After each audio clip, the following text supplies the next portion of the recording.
আসসালামু আলাইকুম। ইউটিউবে আমার চ্যানেলে আপনাদেরকে স্বাগতম লার্ন ইংলিশ উইথ সুমনের সাথে। আজকের ক্লাসে আমরা ইংলিশ গ্রামারের সবচেয়ে ইম্পর্টেন্ট টপিক কভার করব, যেটা হলো ন্যারেশন, মানে ডিরেক্ট ও ইনডিরেক্ট স্পিচ। অনেকেই এই টপিকটা নিয়ে অনেক কনফিউজড হয়ে যায় যে আমরা শিখি সেন্টেন্স আকারে এবং পরীক্ষায় আসে প্যাসেজ আকারে। সো এটাকে আমি রিভিশন ক্লাস বলতে পারি, এবং পরীক্ষা যেহেতু সামনে আগায় আসছে, 2 তারিখ থেকে, জুলাই 2 তারিখ থেকে পরীক্ষা, তো আমি এই ভিডিওটা জাস্ট রিভিশন ক্লাস বলতে পারি। ইন ডিটেলস অত আলোচনা থাকবে না, বাট ওভারভিউ হিসেবে একটা কাভার থাকবে, যেটা আগের রাত্রে 2-10 মিনিট দেখে বা এই ইম্পর্টেন্ট জিনিসগুলো খাতায় লিখে মুখস্থ করে গেলে আই থিঙ্ক এটাতে ফুল অ্যান্সার করা সম্ভব। সো আমি সহজভাবে এক্সপ্লেইন করব, আর যদি কোনো ভুল হয়ে থাকে তাহলে সেটা অবশ্যই ধরিয়ে দিবেন। ইনশাল্লাহ আমি চেষ্টা করব যাতে ভুল না হয়। তো শুরু করি, ন্যারেশনকে কাকে বলে, এবং এখানে ডিরেক্ট স্পিচ অথবা ইনডিরেক্ট স্পিচের যে বিষয়গুলো আছে, 5 rules of change, sentence types, tense chart এবং টাইম অ্যান্ড প্লেস, এগুলো নিয়ে আমরা আলোচনা করব। ন্যারেশন হলো স্পিচ বা বক্তব্য। কোনো বক্তার বক্তব্যকে ইংরেজিতে প্রকাশ করার পদ্ধতি বা কারো কাছে উপস্থাপন করার পদ্ধতিকে ন্যারেশন বলে। যে ন্যারেশন শব্দটি এসেছে ন্যারেটর থেকে। ন্যারেটর মানে হচ্ছে যে কাহিনী বলে। তো ন্যারেশন হলো কোনো বক্তার বক্তব্যকে ইংরেজিতে প্রকাশ করার পদ্ধতি। এখানে ন্যারেশন হচ্ছে দুই প্রকার, একটা হচ্ছে ডিরেক্ট ন্যারেশন আর আরেকটা হচ্ছে ইনডিরেক্ট ন্যারেশন। সো ডিরেক্ট এবং ইনডিরেক্ট, পরীক্ষায় ডিরেক্ট থাকলে আমাদেরকে ইনডিরেক্ট করতে হয়, আর ইনডিরেক্ট থাকলে হয়তো বা ডিরেক্ট করতে হয়, তবে সচরাচর ডিরেক্টেই থাকে, আমাদেরকে ইনডিরেক্টে অ্যান্সার করতে হয়। এখন ডিরেক্ট স্পিচ কাকে বলা হচ্ছে? প্রত্যক্ষ কারো বক্তব্য অন্যের কাছে হুবহু বলা বা উদ্ধৃত করাকে ডিরেক্ট স্পিচ বলা হয়। যেমন রূপম বলল যে, Rupam said I M a student. এই যে কোটেশন, একটা কোট থাকে, এটাকে চেঞ্জ করা যাবে না, কারণ কোটেশনের মানে বক্তা যা বলেছে ওইটাই থাকবে। তাই এটাকে বলা হয় ডিরেক্ট, বক্তা যেভাবে বলছে হুবহু অবিকল সেভাবে তুলে ধরা। আর ইনডিরেক্ট হলো যে কারো বক্তব্য নিজের মতো করে উপস্থাপন করে বলা। যেমন Rupam said that he was a student. Rupam বলল যে সে একজন ছাত্র। ওকে, তাহলে আই হোপ আমি বুঝাতে পারছি যে ন্যারেশন দুই প্রকার এবং ন্যারেশনের ডেফিনিশন কি। এবার চলো যে ন্যারেশনের হচ্ছে একটা এক্সাম্পল দেখি। এখানে এক্সাম্পল দেওয়া আছে যে, Rana said to me I am here. এখন এই এক্সাম্পল দিয়েই আমি বোঝানোর চেষ্টা করব যে আসলে আমাদের ন্যারেশনে কয়টা চেঞ্জ করতে হয়, সেই চেঞ্জ কয়টা নিয়ে আলোচনা করতে, যাতে তোমাদের পরীক্ষার এটা অনেক হেল্পফুল হয়। ন্যারেশন চেঞ্জ করতে হলে যে দুটো টার্ম ভালোভাবে চিনতে হবে, সেটা হচ্ছে রিপোর্টিং ভার্ব আর রিপোর্টেড স্পিচ। এখন এখানে লেখা আছে যে, Rana said to me I am here. এখানে দুইটা অংশ আছে, কমার আগে একটা অংশ এবং এই কমার পরবর্তী একটা অংশ, বা কোটেশন মার্কের মধ্যে একটা অংশ অথবা কোটেশনের বাইরে একটি অংশ। তো এই প্রথমটাকে বলা হয় রিপোর্টিং ভার্ব। প্রথম অংশে রানা সেইড টু মি, এখানে সেইড হলো রিপোর্টিং ভার্ব, অর্থাৎ রিপোর্টেড স্পিচের আগে যে বক্তা ভার্ব দিয়ে শুরু করে সেটি হলো রিপোর্টিং ভার্ব। এর পরের অংশটি হলো আই এম হিয়ার, এটা কোটেশন মার্কের ভিতরে আছে। এই কোটেশন মার্কের ভিতরে যেটা আছে সেটাকে বলা হয় রিপোর্টেড স্পিচ। ভিতরের অংশটা হলো রিপোর্টেড স্পিচ, বক্তার অ্যাকচুয়াল কথা। এটাকে ইনডিরেক্ট করলে কি হয়? সো এটাকে ইনডিরেক্ট করলে হবে, Rana told me that he was there. এখানে এখানে পরিবর্তন হয়েছে এই জায়গায়, এই 1 নম্বরটা এই জায়গায় হবে, ওখানে ভুলে চলে গেছে। So Rana said to me, and 2 নম্বর চেঞ্জ হচ্ছে ইনভার্টেড কমা, 3 নম্বর চেঞ্জ হচ্ছে সাবজেক্ট চেঞ্জ, 4 নম্বর ভার্ব বা টেন্স চেঞ্জ, এবং 5 নম্বর some special phrase or word change. এখন রিপোর্টিং ভার্ব আর রিপোর্টেড স্পিচ, এটা ব্যাখ্যা করে লিখে দেওয়া হয়েছে। রিপোর্টেড স্পিচের আগে বক্তব্য যে ভার্বের সাহায্যে প্রকাশ করে তাকে রিপোর্টিং ভার্ব বলে, যেমন সেই, টোল্ড, আস্কড। আর ইনভার্টেড কমা বা কোটেশন মার্কের ভিতরে বক্তব্যকে রিপোর্টেড স্পিচ বলে, উদাহরণ আই এম এ স্টুডেন্ট। এরপরে দ্য 5 areas of changes, আমরা যে চেঞ্জ করব সেই চেঞ্জটা হচ্ছে 5টি জায়গায় বিশেষভাবে দৃষ্টি আকর্ষণ করতে। তুমি সেন্টেন্স চেঞ্জ করো অথবা প্যাসেজ চেঞ্জ করো, ইট ডাজন্ট ম্যাটার, এই 5টা চেঞ্জ জানতে হবে। সেন্টেন্স চেঞ্জের বিষয়টা হলো কি, যে এই 5টা মানে চেঞ্জিং সিস্টেম জানলেই হয়। আর প্যাসেজ ন্যারেশনের চেঞ্জের বিষয়টা হলো কি, কানেক্ট করতে হয়, একটা সেন্টেন্সকে কানেক্ট করতে হয় আরেকটা সেন্টেন্সের সাথে, যে একটা বক্তা একটা বক্তব্য দিয়ে থেমে থাকে না। সে একাধিক বক্তব্য দিতে পারে এবং সেই বক্তব্যকে কিভাবে কানেক্ট করতে হয়, অলসো, অ্যাড, তারপর ফার্দার মোর, এরকম যে ওয়ার্ডগুলো আছে সেই ওয়ার্ডগুলো দ্বারা অ্যাড করতে হয়। এখন 1 নম্বর চেঞ্জ হলো রিপোর্টিং ভার্ব চেঞ্জ। 1 নম্বর চেঞ্জটা কি? Reporting verb change. সে থাকলে সেইড হয়, টেল থাকলে টোল্ড, আস্ক থাকলে আস্কড, ইটিসি। তবে মনে রাখতে হবে রিপোর্টিং ভার্ব চেঞ্জ করতে হলে ওই রিপোর্টেড অংশতে অবশ্যই অবজেক্ট থাকতে হবে, তাছাড়া চেঞ্জ হবে না। 2 নম্বর কোটেশন মার্ক সরিয়ে কনজাংশন বসানো। যেহেতু এটা হচ্ছে কমপ্লেক্স সেন্টেন্সের মতো দুইটা অংশ থাকে, সেক্ষেত্রে আমরা যখন দুইটা অংশকে অ্যাড করতে যাব তখন অবশ্যই আমাদেরকে কনজাংশন ব্যবহার করতে হবে। 3 নম্বর চেঞ্জ হচ্ছে person change, person or subject change অথবা প্রোনাউন চেঞ্জ। এখন ফার্স্ট পার্সন যেটা সেটা সাবজেক্ট অনুসারে চেঞ্জ হয় এবং সেকেন্ড পার্সন যেটা সেটা অবজেক্ট অনুসারে চেঞ্জ হয়। আর থার্ড পার্সন যদি থেকে থাকে রিপোর্টেড স্পিচের সাবজেক্ট হিসেবে তাহলে সেটা কোনো চেঞ্জ হয় না।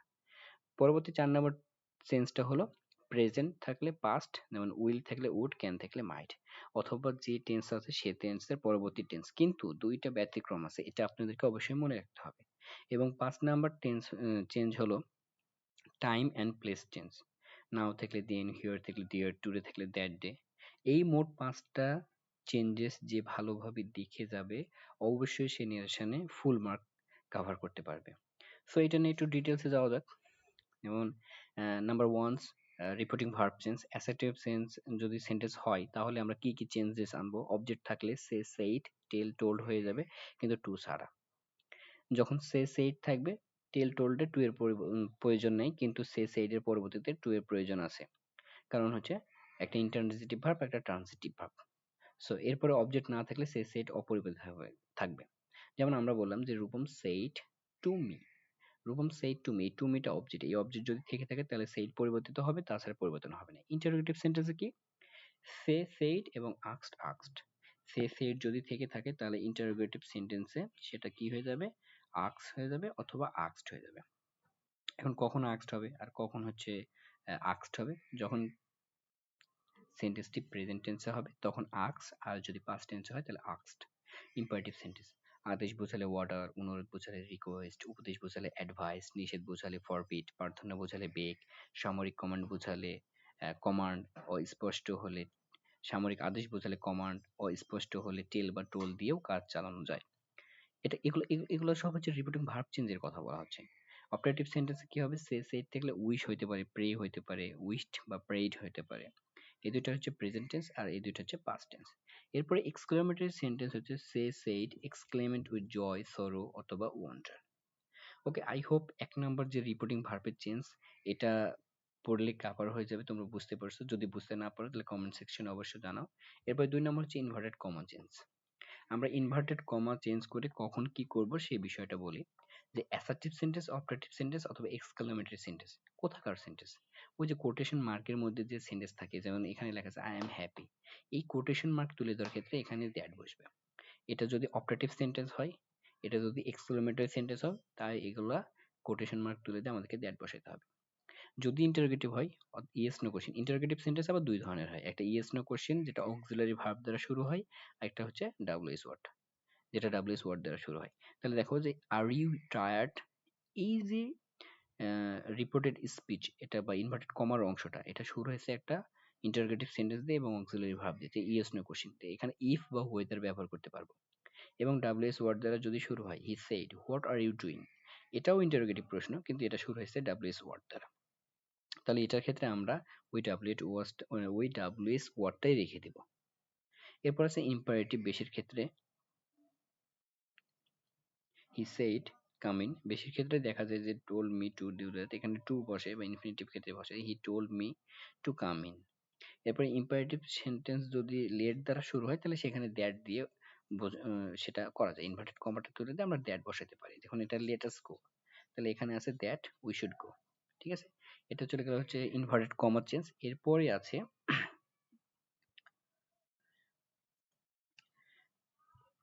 এর পরবর্তীতে আছে হচ্ছে পার্সন চেঞ্জ। সো রিপোর্টেড পার্সনের প্রোনাউনের 3টি নিয়ম অনুসারে পরিবর্তন হয়: first person, second person, third person. First person কোনগুলা? আই আর উই।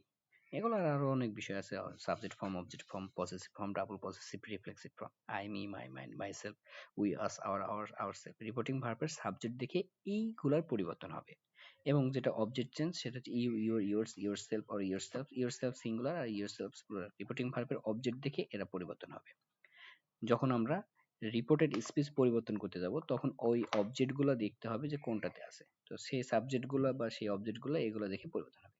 এরপরে যদি থার্ড পারসন হয়, যেমন he, she, it, they, him, her, its, their, them, বা কোনো নাম, এগুলো কোনো পরিবর্তন হবে না, থার্ড পারসনের কোনো পরিবর্তন ন্যারেশনে নেই। এরপর 4 নম্বর হচ্ছে টাইম এন্ড ভার্ব চেঞ্জ। যদি প্রেজেন্ট ইনডিফিনিট টেন্স হয়, ভার্বের 1 নম্বর ফর্ম বা ডু ডাজ থাকে, তাহলে সেটা পাস্ট ইনডিফিনিট টেন্স অথবা পাস্ট সিম্পল টেন্স। যদি প্রেজেন্ট কন্টিনিউয়াস হয়, পাস্ট কন্টিনিউয়াস। যদি প্রেজেন্ট পারফেক্ট হয়, তাহলে পাস্ট পারফেক্ট। যদি প্রেজেন্ট পারফেক্ট কন্টিনিউয়াস হয়, পাস্ট পারফেক্ট কন্টিনিউয়াস। কিন্তু তোমাদেরকে মনে রাখতে হবে এই দুইটা মোস্ট ইম্পর্টেন্ট। যদি পাস্ট ইনডিফিনিট টেন্স হয়, তাহলে কি ফিউচার ইনডিফিনিট টেন্স হবে? না। পাস্ট ইনডিফিনিট টেন্স হলে ভি টু অথবা যদি ডিড থেকে থাকে তাহলে সেখানে হবে পাস্ট পারফেক্ট টেন্স। এটা মোস্ট ইম্পর্টেন্ট।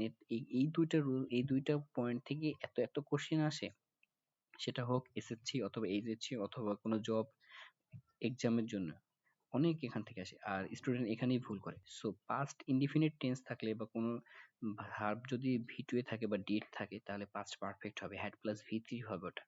পাস্ট কন্টিনিউয়াস থাকলে এটা ফিউচার কন্টিনিউয়াস হবে না। যে এটা মনে করলাম যে এখানে তো প্রেজেন্ট কন্টিনিউয়াস আছে বা পাস্ট প্রেজেন্ট কন্টিনিউয়াস আছে, এখানে তো পাস্ট কন্টিনিউয়াস আছে, তাহলে এটা পাস্ট কন্টিনিউয়াস আছে, ওটা ফিউচার কন্টিনিউয়াস হবে না, এরকম কোনো কিছুই নয়। পাস্ট কন্টিনিউয়াস থাকলে এটা পাস্ট পারফেক্ট কন্টিনিউয়াস হবে, had been plus verb plus ING. আর পাস্ট পারফেক্ট অথবা পাস্ট পারফেক্ট কন্টিনিউয়াস এই দুইটার কোনো চেঞ্জ হয় না। যদি মডাল ভার্ব থেকে থাকে কোনো সেন্টেন্সে, তাহলে সেখানে উইল, উড, শ্যাল, শুড, মানে ওটা পাস্ট ফর্ম যেটাকে আমরা বলি, সেইটাতে পরিবর্তন করে দিতে হবে।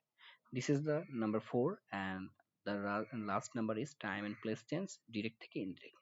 Now থাকলে then, here থাকলে there, today থাকলে that day, yesterday থাকলে the day before, the previous day, তারপর tomorrow থাকলে the next day, the following day, this week, month, year থাকলে that week, month, year, last week, month, year থাকলে the previous week, month, year, next week থাকলে next month থাকলে বা next year থাকলে the following week, month, year, ago থাকলে before, thus থাকলে so, come থাকলে go, bring থাকলে take। এখন কথা হলো যে ডিরেক্টে এগুলো থাকলে এটার পরিবর্তন হয়, এই দিন থাকলে কি নাও দিব? নো, দরকার নাই, কারণ ডিরেক্টে তো দিন থাকলে ডিরেক্ট থেকে এখানে পরিবর্তন হবে, ডিরেক্টে দিন আছে, দিনই থাকবে। ডিরেক্টে নাও থাকলে দিন করতে হবে, এটা হচ্ছে মূল বিষয়, এখানে ভুল করা যাবে না। এরপর আছে আমরা সেন্টেন্স ওয়াইজ একটা করে সেন্টেন্স শেখাবো, যেহেতু এটা রিভিশন ক্লাস, এটা ইন ডিটেলস ক্লাস অবশ্যই আসবে, তখন এটাতে আরো বর্ণনা করা হবে এবং সেখানে দেখানো হবে যে সেন্টেন্স ওয়াইজ কিভাবে আরো, মানে অসংখ্য এক্সাম্পল কিভাবে সলভ করে বোঝা যায়। He said to me I am a student, তাহলে আমাদের প্রথম চেঞ্জ হবে said, 1 নম্বর চেঞ্জ। 2 নম্বর চেঞ্জ হচ্ছে ইনভার্টেড কমা তুলে দিয়ে চেঞ্জ, তারপর সাবজেক্ট চেঞ্জ, এখানে am অক্সিলারি ভার্ব চেঞ্জ, এবং এখানে 5 নম্বর চেঞ্জ নাই। সো এখানে হি বসে গেল, said পরিবর্তিত হবে যেহেতু এখানে মি অবজেক্ট আছে, তাই এখানে told হলো, এবং told এর পরে টু এর প্রয়োজন নাই যেহেতু told একটা ট্রান্সিটিভ ভার্ব, ডিরেক্টলি অবজেক্ট গ্রহণ করে। তারপরে কমা উঠে যাবে এবং ইনভার্টেড কমা তুলে দিয়ে আমরা ড্যাট বসালাম। কেন? কারণ আই এম স্টুডেন্ট, এটা একটা অ্যাসার্টিভ সেন্টেন্স। তো এখানে সাবজেক্ট, যেহেতু সাবজেক্ট ফার্স্ট পারসন, তাহলে কাকে ফলো করবে? এই সাবজেক্টকে ফলো করবে, হি কে। আমরা বারবার যে বলে এসেছিলাম ফার্স্ট পারসন হলে সাবজেক্টকে ফলো করবে, তো সাবজেক্টকে। এখন দ্যাট এর পরে সাবজেক্টিভ ফর্ম বসে, তাই এখানে হি এর ফর্ম হি বসছে, এবং এম আছে, এটা প্রেজেন্ট ইনডিফিনিট টেন্স। এখন কেউ কেউ বলতে পারে স্যার এম ইজ আর তো কন্টিনিউয়াসলি থাকতে পারে। নো, এম ইজ আর যদি থাকে এবং তারপরে অবজেক্ট আসে তাহলে সেটা প্রেজেন্ট ইনডিফিনিট টেন্স, আর এম ইজ আর এর পরে যদি ভার্বের সাথে আইএনজি আসে তাহলে সেটা continuous tense. So he was a student, কেন ওয়াজ হলো? কারণ এটা প্রেজেন্ট ইনডিফিনিট, তো এখানে পাস্ট ইনডিফিনিট করলাম। ওই যে আমরা একটু আগে টেন্স চেঞ্জটা দেখে আসলাম যে শীটটা। ওকে, নাম্বার 2, যদি ইন্টারোগেটিভ সেন্টেন্স হয় এবং yes no question. Interrogative sentence দুই ধরনের হয়, মনে রাখতে হবে, yes no questions or verbal question, আর একটা হচ্ছে double S question. He said to me are you a student, সে আমাকে বললো যে তুমি কি একজন ছাত্র। এখানে দেখো হি পরিবর্তিত হবে না, পরিবর্তন হবে 1 নাম্বার সেড, 1 নাম্বার পরিবর্তন, ইনভার্টেড কমা 2 নাম্বার পরিবর্তন, 3 নাম্বার সাবজেক্ট পরিবর্তন, 4 নাম্বার হচ্ছে অক্সিলারি ভার্ব পরিবর্তন, 5 নাম্বার পরিবর্তন নেই। সবচেয়ে ফোকাস রাখবে ওই 4টা পরিবর্তন, কারণ ওই 4টা পরিবর্তন থাকবেই, মাস্ট বি। 5 নাম্বারটা থাকতেও পারে না থাকতে পারে, বাট ওটা মুখস্থ রাখতে হবে। হি আস্কড, যে কেন আস্কড হলো? কারণ এটা হচ্ছে ইন্টারোগেটিভ সেন্টেন্স। এবং আস্কড কেন হলো? যেহেতু এটা প্রেজেন্ট ইনডিফিনিট আছে, আমরা কি করে দেব? পাস্ট করে দেব, তাহলে দুইটাকে সেম করতে হবে। He asked me if I was a student, যেহেতু অক্সিলারি ভার্ব দ্বারা শুরু হয়েছে তাই এখানে ইফ বসালাম বা ওয়েদার বসাইতে হইতো, এবং যেহেতু এখানে অবজেক্ট আছে ইউ সেকেন্ড পারসন, তাহলে সে অবজেক্টকে ফলো করবে, তাহলে অবজেক্ট আছে মি আর ইফ এর পরে সাবজেক্ট লাগে, সো সাবজেক্টিভ ফর্ম বসে মি এর সাবজেক্টিভ ফর্ম আই, এবং আর আছে এখানে ওয়াজ হলো, তারপরে এ স্টুডেন্ট। এখন বলতে পারি এখানে ইন্টারোগেটিভ ছিল, এখানে তো হচ্ছে অ্যাসার্টিভ হয়ে গেল, এটা অ্যাসার্টিভই করতে হয়। এরপরে interrogative WH word, he said to me what are you doing, তুমি কি করছো। হি আস্কড মি হোয়াট, কারণ এটা কি ইনভার্টেড কমাতে দিয়ে হোয়াট দিতে হবে, যেহেতু ডাব্লিউএস ওয়ার্ড দ্বারা শুরু হয়েছে, যেহেতু এখানে ইউ আছে সেকেন্ড পারসন, এখানে মি কে ধরবে বা অবজেক্ট অনুসারে পরিবর্তন হবে, অবজেক্টের সাবজেক্টিভ ফর্ম হবে এখানে আই। আমি আবারও বলছি, যদি সেকেন্ড পারসন হয়, রিপোর্টেড স্পেসের সাবজেক্টই সেকেন্ড পারসন হয়, তাহলে রিপোর্টেড ভার্বের অবজেক্টকে এখানে বসাইতে হবে। আর হোয়াটের পরে এখানে সাবজেক্টিভ ফর্ম বসে, বি ভার্বের পরে সাবজেক্টিভ ফর্ম নিয়ে আসতে হয় পূর্বে, তাহলে এখানে মি এর সাবজেক্টিভ ফর্ম হচ্ছে আই। ওই যে প্রোনাউনের যে চার্ট আছে পরিবর্তন করতে হয়, ওটা একটু দেখো। তাহলে I was doing, what I was doing, আমি কি করছিলাম। এরপর আছে ইম্পারেটিভ সেন্টেন্স, যেটা রিকোয়েস্ট বোঝায়। He said to me please come in, request বলছে he requested me to go in, come in থাকলে কাম থাকলে গো, তো গো ইন। এরপর আছে optative sentence, he said to me may you be happy, he prayed for me that I might be happy, may আছে modal verb, তো ওখানে might be happy, এখানে I হওয়ার কারণ এখানে সেকেন্ড পারসন, এটা অবজেক্টকে হচ্ছে নির্দেশ করে। ওকে, এরপর exclamatory sentence, he said to me how nice the flower is, he exclaimed with joy, এটা দ্বারা কি বোঝাচ্ছে, ফ্লাওয়ার দেখে সে উত্তেজিত হয়েছে, আনন্দিত হয়েছে, তাই হি এক্সক্লেমেড উইথ জয়। ইনভার্টেড কমা দিলে দিয়ে ড্যাট, কারণ কি আমরা আগেই বলছি যে তিনটা সেন্টেন্সের ইনভার্টেড কমা তুলে দিয়ে ড্যাট হয়, সেটা কোনটা, অ্যাসার্টিভ, এক্সক্লেমেটরি এবং হচ্ছে অবজেক্টিভ। এরপরে বলতেছে দ্যাট, তারপর হচ্ছে সাবজেক্ট নিয়ে আসতে হবে, এখানে সাবজেক্ট উল্টা পাল্টা থাকে, সো সাবজেক্টটা অবশ্যই তোমাকে মিলাইতে হবে। The flower subject, was is আছে ওয়াজ, ঠিক আছে, কারণ কি প্রেজেন্ট ইনডিফিনিট থাকলে আমাদেরকে পাস্ট ইনডিফিনিট করতে হবে। তারপরে আছে কি হাউ নাইস, এখানে ভেরি নাইস, ঠিক আছে। এটাকে আর কি এক্সক্লেমেটরি সেন্টেন্সকে আমরা অ্যাসার্টিভে যখন করব, যেটা অ্যাসার্টিভ টু এক্সক্লেমেটরি চেঞ্জ করতে হয়, সেই জায়গাটা এই চেঞ্জটা এখানে হবে। ওকে, আই হোপ তোমরা বুঝতে পারছো, এবং এইখানে আমি একটা কুইক রেফারেন্স বা নিয়ারেশন অ্যাট এ গ্ল্যান্স দেওয়া হয়েছে, assertive, interrogative WH what yes no, এবং ইম্পারেটিভ, অপটেটিভ, এক্সক্লেমেটরি, এগুলোর রিপোর্টিং ভার্ব কিভাবে চেঞ্জ করবে এবং কনজাংশন গুলা কি। So this is the 5 steps to remember before the exams, and this is very helpful. আর সবচেয়ে বড় বিষয় হলো যে এখন বলতে পারো যে স্যার এটা তো খুবই ভালো জিনিস, বা এটা এই পাঁচটা আমরা তো পারি, বা এই পাঁচটা অনেক ইজি জিনিস, কিন্তু আমাদের তো হচ্ছে পরীক্ষায় আসে হুম ওই প্যাসেজ ন্যারেশন। সো তুমি যদি সেন্টেন্স ন্যারেশন পারো তাহলে তোমার দ্বারা প্যাসেজ ন্যারেশনও সম্ভব, শুধুমাত্র যে বক্তার ডাবল কথা বলছে, he added that, he also added that, এইভাবে সেই কথাগুলো সাজায় দিতে হবে। সে আবার বললো, সে আবার ইনফর্ম করলো, এই ধরনের যে কনজাংশন গুলো আছে যেগুলো কানেক্ট করা, সেই কনজাংশন গুলো একটু মুখস্থ করে নাও, গাইড বই দেখে বা হ্যান্ড নোট দেখে, ক্লাস টিচার বা যে কোথাও থেকে তোমরা পড়ছো, তাহলে দেখবে তোমার আর কোনো ভুল হবে না। ন্যারেশনের এই ছিল বিস্তারিত আলোচনা বা রিভিশন ক্লাস, এটা খুবই সংক্ষিপ্ত একটা ক্লাস, এটার আরো ডিটেলস ক্লাস লাগলে অবশ্যই কমেন্ট সেকশন খোলা আছে, মন ভরে কমেন্ট করবে। আর তোমাদের জন্য অসংখ্য ধন্যবাদ যারা 2 তারিখ থেকে পরীক্ষা দিচ্ছ, আশা করি তোমরা ভালো রেজাল্ট করো এবং ভালো একটা ইউনিভার্সিটিতে চান্স পাও। সো ভালো থেকো, দেখা হবে অন্য কোনো ভিডিওতে, best of luck, thank you.